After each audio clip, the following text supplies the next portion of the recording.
Pushpa cinema dialogue రాయడం కూడా తప్పేనా? ప్రజాస్వామ్య దేశంలో ఉన్నామా అంటూ ప్రభుత్వాన్ని ప్రశ్నించిన మాజీ సీఎం జగన్.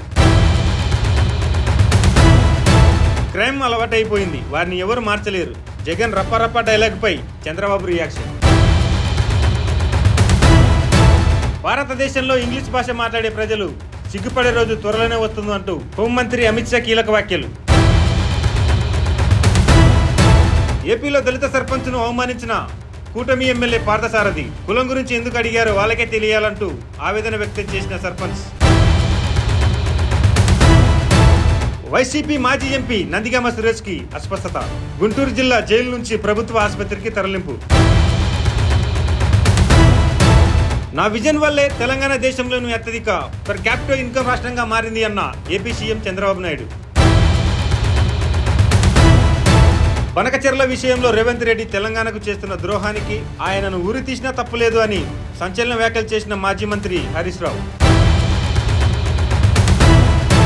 గాంధీ భవన్లో ఘనంగా రాహుల్ గాంధీ పుట్టినరోజు వేడుకలు. పాల్గొన్న పలువురు మంత్రులు, కాంగ్రెస్ నాయకులు.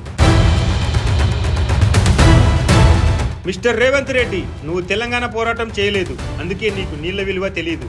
సీఎం రేవంత్ రెడ్డికి హరీష్ రావు కౌంటర్. ఆ టైంలో శర్మిల తెలంగాణలో పార్టీ పెట్టి క్రియాశీలకంగా ఉంది కాబట్టి ఫోన్ ట్యాపింగ్ చేస్తే చేశారేమో అంటూ కేటీఆర్ ను బీఆర్ఎస్ ను మరింత ఇరికించిన జగన్.